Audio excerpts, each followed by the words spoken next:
All right, so we're just going to finish up task 18, which is the bacterial culture and sensitivity test. So right here I have my clipboard with my notes from the previous 2 days. A couple days ago, this is just up here stating that we started the bacterial culture and sensitivity with the blood agar petri dish from the vaginal discharge from Sweetie, who's a 16-year-old female spayed canine mix. The following day, it's 24 hours later, I wrote down that there's some bacterial growth noted. I placed 4 different Clavamox antibiotic discs onto each section to see if there was going to be any inhibition of the bacteria from the discs. So hopefully there is. We're about to take a peek to find out. Said I will reevaluate in 24 hours. So this is technically 2 days later, which is going to be an additional 24 hours. So this is going to be now me checking my petri dish after 48 hours after starting the bacterial culture. So I have a section down here. I'm going to write my findings. And again, this was a picture that I showed the other day. This is what we're hoping to find. So we're hoping to find that the sample I have is bacteria, and where I put the disc, we're going to have a circle around it like this, which means that the disc is inhibiting the bacteria around, or inhibiting the bacteria, which means that it's working, and we would be able to send home this friend with some Clavamox to help clear up the infection. Okay, so let's hope that this is what we find once we open up our incubator. Okay, so I'm just going to take off the lid gently.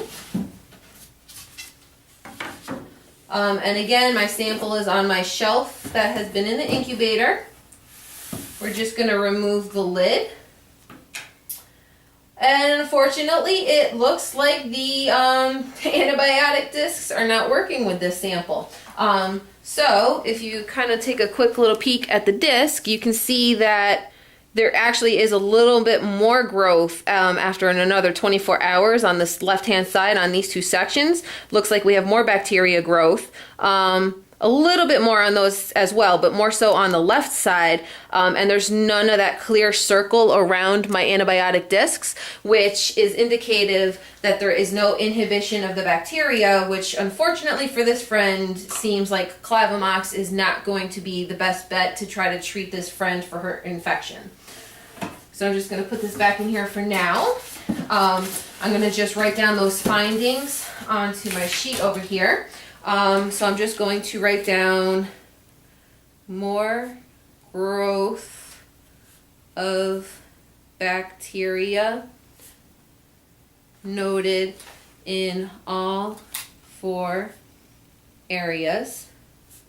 No inhibition of bacteria by antibiotic discs at all.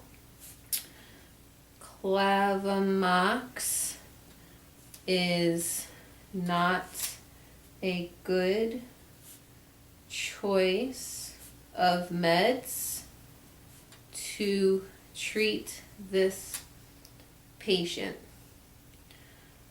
Okay, so again, it's 48 hours later after starting our bacterial culture and sensitivity. I have all of my notes here for Sweetie, so I'm going to go ahead and speak with one of the receptionists at the front desk just so that she can scan this into our system so I can attach it to the patient's record so that we have all of this information in the record. I'm going to go let the doctor know that unfortunately, Clavamox doesn't seem to be helping the bacteria growth at all, and we're going to have to reevaluate and try another antibiotic disc and see what else might be able to be helping this friend so that we can get rid of her infection. Okay, so again, that is how you complete task 18, which is performing a bacterial culture and sensitivity.